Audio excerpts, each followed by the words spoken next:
Good morning, BookTube. This is ML Clark coming to you with Better Worlds Theory YouTube edition. I'm joined as always by my special guest, The Highway, and I was about to say that it's going to be calmer, but then there was this huge motorcade that just came past.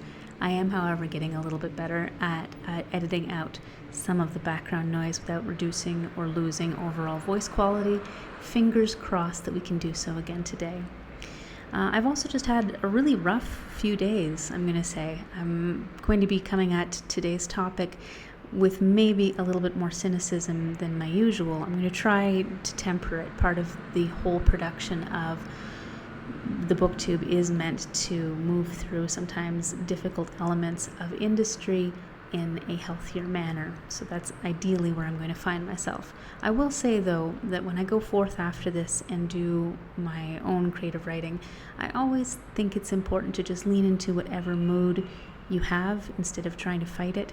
So if you're having a really low time, if you're not feeling great, okay, use that in your writing. Lean into it. Don't try to put aside your writing and say, oh, I have to be happier before I sit down. Well, if you're experiencing a lot of world grief, maybe you're never going to be able to write if you're waiting for the world grief to pass.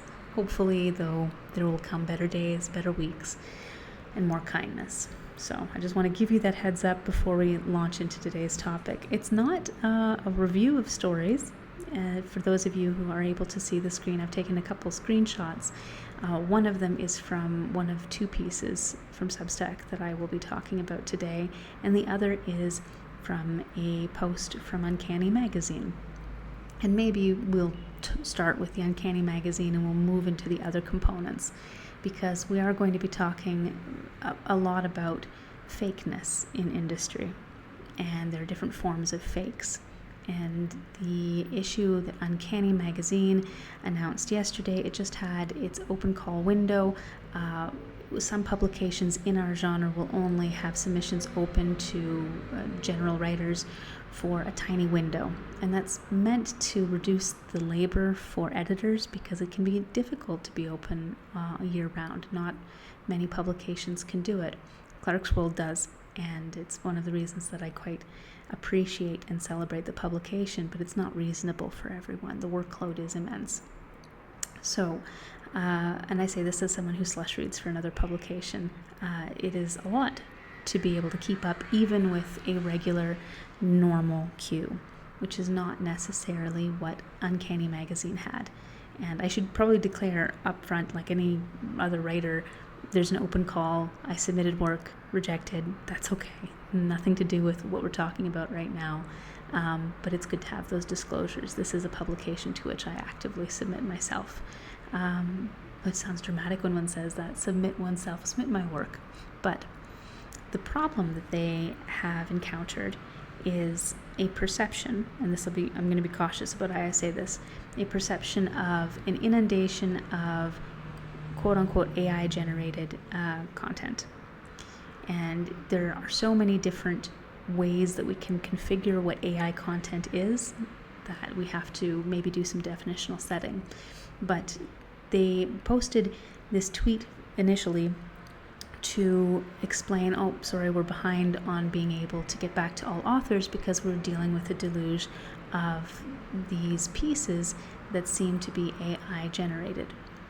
Now, one of the immediate questions some people in our industry had was, were you using a detector for that? Because there are problems not only with the ease with which one can produce, quote-unquote, produce a story through AI, but most of the detecting tools are just terrible. They're very poor in terms of being able to differentiate certain kinds of real work.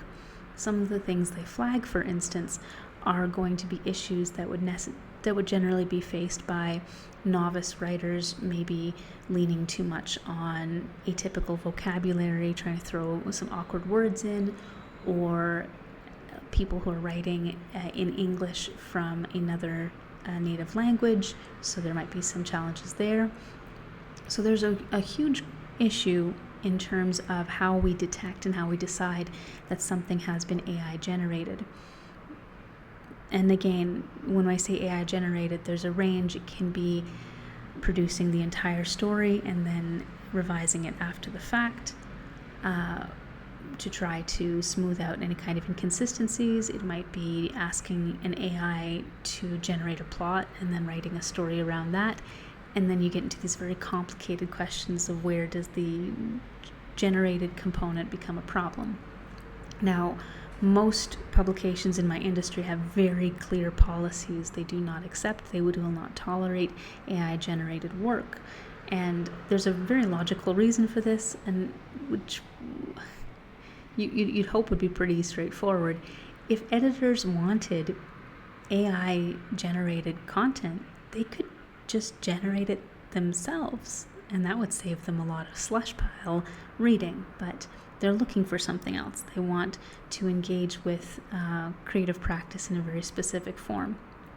Now, there are some fringe elements in my genre that are very much open to, yeah, sure, whatever, if you can generate a story that I'm going to love, why shouldn't I accept it just because it's AI? Whether or not such a story exists is the real question and challenge, though, because AI doesn't create anything that's really new. It synthesizes, and to synthesize, it draws on existing work. So essentially, it is pooling what has already been written, already been published, to try to create a best guess of a normal chain of thoughts that would extend from an initial premise. So there are huge problems in the sense that it's reductive, but again, we're cautious about the word reductive. Human beings repeat in general. You talk about stories that are inspired by folklore, by history. Repetition is built into us. Even the structures we use are repeating things that we were learning as youth. So we are trained in a way to be repetitive. Originality is a complex concept and very poorly grafts onto what we actually produce. We routinely create variations on a theme. So questions about the idea of AI and human quote-unquote intelligence and originality are always going to be difficult in that regard. But this is going to come back to this bigger question of fakeness, of artificiality for this episode. The other major problem, outside of the fact that AI is generating essentially a synthesis of work that's already been done, oftentimes pulling from data sets that did not come with the permission of the author. That's a very big concern for a lot of folk. There's also, and I write about this all the time in Better Worlds Theory, the huge environmental impact of this entire industry, and not just with respect to climate change and emissions therein, but its impact on the electrical grid, on the water grid. It is definitely not a healthy bit of infrastructure, but it is something that has been so thoroughly invested in by certain people who are committed to keeping the hype cycle alive for their own profit, that many other companies and people are fed this myth of inevitability, that this has to be the way we create a future for ourselves.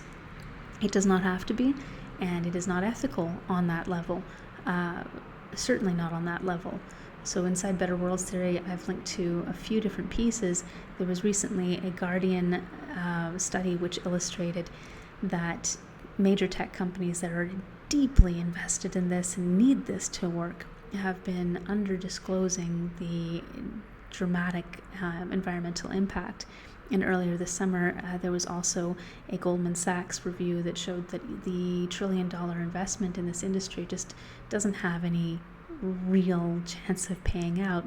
The gains that it might make in 10 to 15 years' time are really thin and not at all reflective of the overall cost environmentally, in terms of infrastructure, in terms of the cost to human labor in many other ways. And this all ties in together. So for me personally, the environmental component is huge in terms of we do not need to support this hype cycle. We don't need to treat this as inevitable on top of the questions for specific authorship. But putting all of that aside, our main industry focus is no AI. So it's a concern when suddenly a publication has to sift through so much work that it perceives to be AI generated. And again, there were questions about, were they using a detecting software? They say they were not. And yet in the comments, and this is where it gets really tricky. So in the piece that I have screen capped here, the BlueSky commentary acknowledges that they perceive they have been receiving AI-generated work or AI-influenced work from people who have publishing records, so know the industry standards, and are still approaching submissions with an eye to using AI. This creates a huge, sticky question of how do the editors and / readers know? What are they using? What are their assessment tools to recognize the work as AI generated, make that comment? Are they intuiting in a way that might be creating a generalization, might be creating some problems in terms of making assessments about writing that could just have a stilted feel or an awkward feel for other reasons? We don't know. And this is the era we now live in. I'm not raising any of this to come up with solutions or be definitive or say that, Uncanny is doing one thing a certain way incorrect or that the problem has a certain definitive set of parameters. I'm saying this is the issue we now face. And I know, even for myself, I know full well that I did not use AI for my submission, but when I saw this post, I thought to myself, oh gosh, I hope they didn't think that I used AI for this submission. But that's the anxiety that comes in. This is now the norm in our industry, is we have this tension between this deluge of product that we either rely on very poor detecting software to try to sift out, or rely on human intuition to sift out. And in both circumstances, there are going to be errors and there are going to be some problems. We don't know how to fix this yet. This is what we live with. But while this is happening, I've talked about this a few times. I'll probably bang on this drum too often. There is a deeper artificial intelligence that damages our industry, and it comes from the corporate models that are currently used for creativity, quote-unquote creativity, which create this churn, which create a lot of problems for individual writers, and it is easily overlooked while we're focusing on the problems caused by AI, specifically in the context of technology, which is why I wanted to talk about 2 Substack pieces that came out recently. 2 out of many, by the way. I'm plucking 2. But this has been a conversation going on for quite some time in broader publishing. The question of the artificiality of publishing, how much it too is a hype cycle, how much it too is this game being precariously played in a way that requires the abuse of writing labor, just as we have concerns about AI abusing a lot of writers to create a churn, to create a body of data that can be processed, synthesized, to produce a few works of varying quality. So the piece that I have screen capped is from a Substack called Lyta's List by Lyta Gold. The piece is September 26, 2024. I'll have it in show notes. It's called Publishing is a Fake Industry. And then the subheading is, but also buy my book. And it is a post promoting her work, Dangerous Fictions, the fear of fantasy and the invention of reality. And yet, when she's promoting this work, she's caught in the artificiality of the premise of promoting this work in an industry that has a lot of false premises or dangled promises that'll never pay out. So I'm going to read a few paragraphs from this piece to give a sense of the argument, and then hopefully you'll see why I've paired this with our discussion about artificial intelligence. As she writes, writing Dangerous Fictions was difficult for a number of reasons, but the primary one was that I simply wasn't paid very much to write it. A lot of writers wax on about the agony of writing. How hard it is to find the right words and bleed your soul out, blah, blah, blah. Yeah, sure. Figuring out the right ideas and expressing them in clean and necessary order isn't easy. But it's much harder when you don't have the time to do it, and you don't have the time if you don't have the money. Dangerous Fictions is fundamentally a research project. I had to do a lot of reading and organizing and rewriting if I was going to shape a credible history and present of the moral panics over fiction, the fear, and the fact that books, movies, TV shows, comic books, and video games both do and do not shape reality. My publisher gave me a $10,000 advance for this purpose. That sounds good on paper, and it's certainly normal by the standards of independent presses. But really, that was $10,000 split into 2 payments, one on signing, one on delivery of the final draft, and minus my agent's 15% fee. My agent is amazing and frankly deserved more. So effectively, I received 2 payments of $4,250, and the publisher was very slow to get me that second check. And remember, I also have to pay taxes on freelance income, so my net gain here was 2 payments of about $2,850. For a person living in New York, as I was at the time, because it's a good idea for writers to live in places where there are actual job openings and chances for networking, that's about 2 months of rent and bills.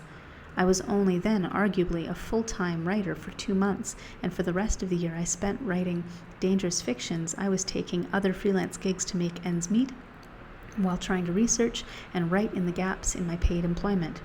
This is not sustainable. It's bogus.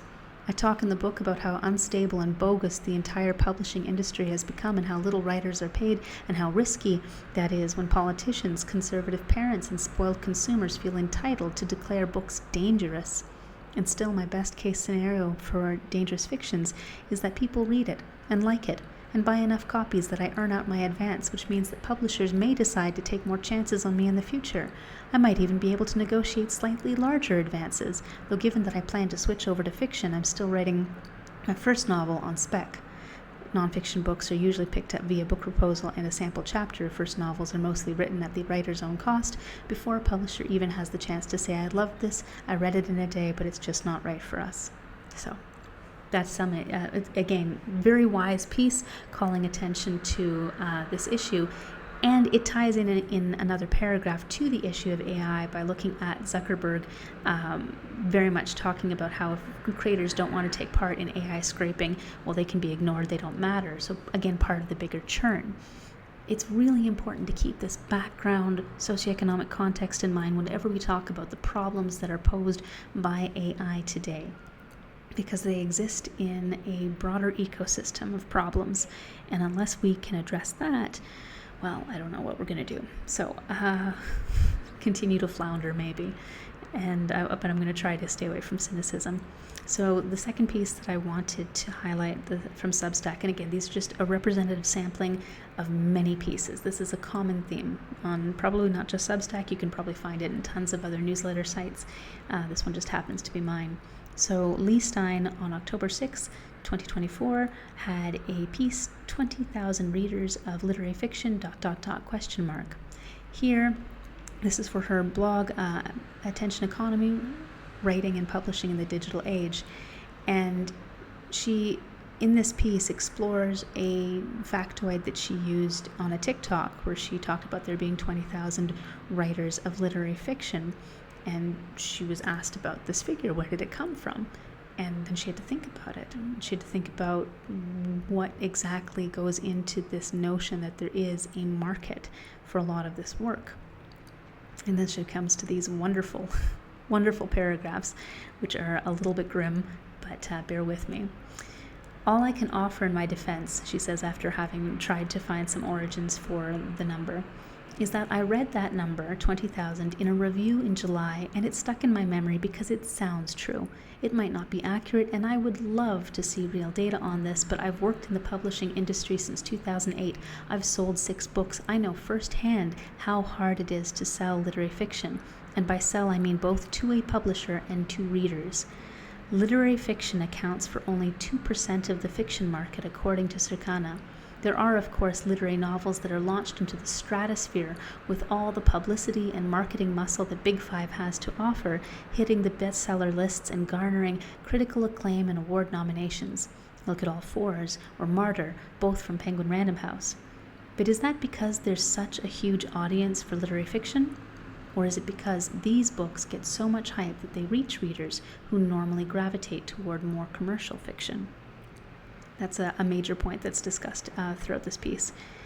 Then there are literary novels from independents like McSweeney's. You're Dead by Sam Sachs is one. It was longlisted for the National Book Award and has 6, not a typo, 6 ratings on Amazon.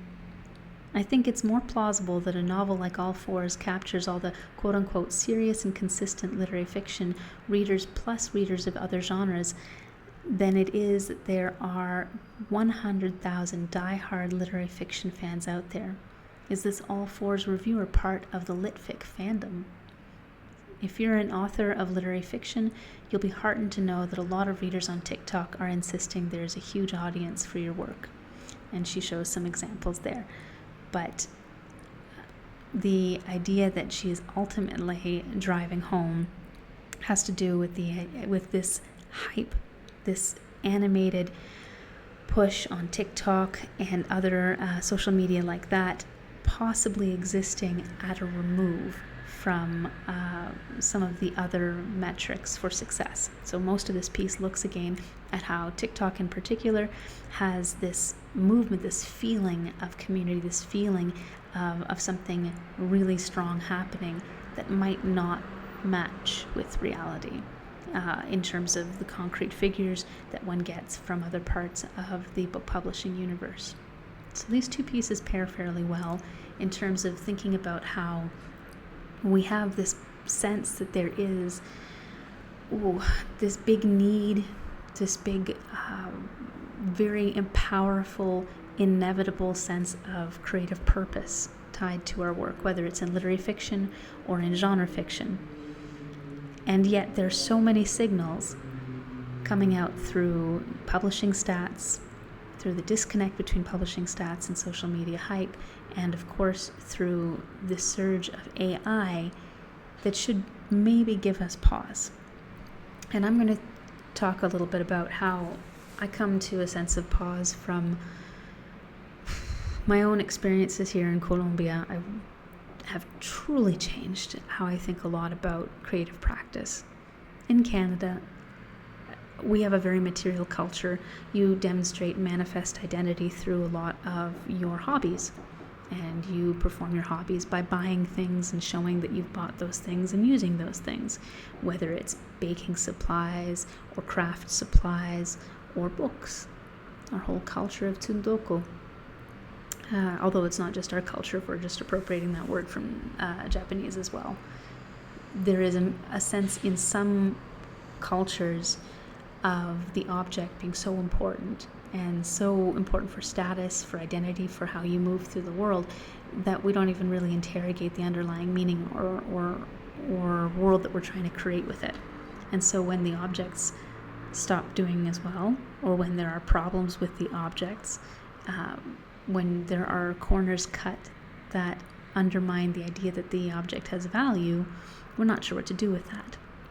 So what do we do with an ecosystem in which it's extremely hard to sell work, to be able to make money with work, and even right now, maybe, to convince writers to write the work as opposed to leaning on artificial props? What are we actually striving to do in any of our genres? What is literature for? A lot of folks I know in Colombia have very low levels of literacy, very low levels of school education. Not everyone. I know a lot of professional workers, but I also have quite a few friends on the street who work trade jobs or informal economy jobs. I know one who is absolutely illiterate and at the same time very interesting, wonderful, one of the kindest gentlemen I've ever known. It wasn't necessary for him on the farm to need to learn. He has had an illustrious career, raised a family, bus driver for a little bit. So again, different eras and different contexts, you're able to get away sometimes without literacy. But his wife signs even his name to documents. And not that there's too much regulation in which documents are necessary these days. You also, interesting thing that you learn is being illiterate has nothing to do with numeracy. So he's great with money, he's great with business, but he also needs me to read the captions in his Facebook whenever his son sends him a photo of a trip, because he isn't able to do that. And it changes how you think about stories, the purpose of stories in life. I've got other friends in the street who maybe had a grade 8 education and no further, and they have lives that are very different, but no less rich, no less full of meaning, no less full of story. So our world has so very many problems in it, and I wonder how much we who have put so much stock into being the tellers of stories, to being the people who share truths. If you remember from one of those pieces that I referenced, there was that anxiety about trying to write and trying to create in an economy that has so many people who treat books as dangerous, history as dangerous and in need of rewriting, the very dangerous politics that are tied up in literature and literacy matter, but maybe matter so much that we need to be taking stock of why we're doing what we're doing and whether the forms in which we're trying to do that work are achieving their purpose. So for the folks who are cutting corners and maybe using AI, obviously they're not really interested in creating worlds of their own to the same extent, at the very least. So they want the payday, they want the prestige, they want the stability in industry. They're looking for something else. They're looking for community, they're looking for participation in community, and they're probably looking for a livelihood, which is difficult to do in any kind of literature, but a lot of us do still cling to some hopes of one and the same.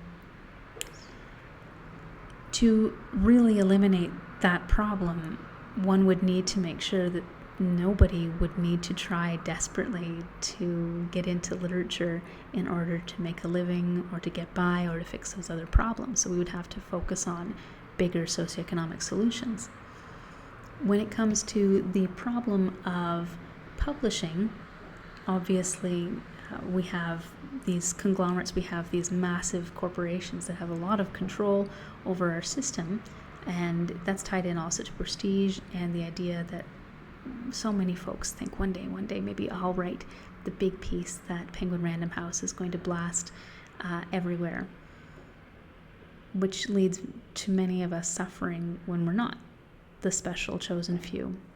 But if we were able to imagine an economy in which one did not need to be blasted everywhere to be able to have a thriving sense of literary community, if we had a system of many smaller, independent, stable, small presses, that would be lovely. Without needing everyone to be on the bestseller list, you could still have a thriving niche community, which is what we're trying to do sometimes with indie publishing, as I talked about last week, but not well, because we really don't know how to invest in it. We don't know how to build it from the ground up. And so we're left sort of hawking our wares and making do with these extremely skewed systems, in part because, again, we aren't fully aware or able maybe to think about what we really want from this. Are we trying to build community? Are we trying to connect? Are we trying to make the world a better place? Again, huge question of whether anyone using AI when it has such an environmental cost can be said to really be trying to make the world a better place. But in general, putting aside that technology issue, are the rest of us doing enough to move the conversation forward in a way that reflects where the culture is right now? When so much of literacy is changing, not just in Colombia has definitely changed my experiences and my exposure sets significantly, but I often read pieces lamenting the fact that youth these days are reading less in the formal ways, they're spending more time online, their media is changing, but that's just it, it's changing, it hasn't gone away. The conversation is still there, just in new forms. Are we, especially in science fiction and fantasy, dreamers of better dreams, dreamers of worlds ahead? Are we doing enough to think about form and whether the forms that we prefer are the forms that the world needs? What can we do? What can we consider as an approach to writing that will acknowledge the moment we're moving through without anxieties about losing the moment that came before? And again, I don't really have answers to any of this, but I want to highlight that this is all connected. The AI issues in terms of people generating whole stories and then tweaking it, or coming up with an AI-generated plot and then riffing off it, is one facet of an industry that already has a lot of artificiality built into it, a lot of false promises, very poor payout, hype cycles around the idea that literary fiction is obviously the height of everything, or that getting into genre publishing is going to be your ticket out. How much does any of this work match up with the real needs we have, not just on a socioeconomic level for stability, but as human beings seeking community and storytelling that serves us where we are? I don't know that it does. And maybe that will change. Maybe we're in a transitional moment. But that's really what I'd love for us to sit with today, is just this question of how broad are the borders of artificiality as they relate to publishing, and what do we want as individuals from the experience of literature? If there is just a desire for nostalgia, for a return to a very rose-tinted set of glasses that tells us, oh, there was another greater era of publishing when the best fiction obviously rose to the top and everybody read it and culture was better for it. No. That might be one of our first problems, is that we're longing for a past that never really existed. But beyond that, is there more that we can be doing to fix the systems around literature, around publishing, so that we don't have to worry so much about people gaming the system for livelihood or prestige or connection because they're not able to find it elsewhere? That would be my question for you for today. I hope your own weeks have been a little bit less stressful and heavy. Next week I'll go back to an actual review of short fiction, Clark's World, or maybe Asimov's. I have 2 to catch up on, so it'll be good. It'll be fun. Whatever I read next, I know I'm going to enjoy. So I hope the same is true for you, and best wishes with your own writing practice, but best wishes especially with thinking about what it is you want from your writing practice, and thinking about whether the forms that we are using right now to tell the stories are really the forms that we need. So until next time, take care.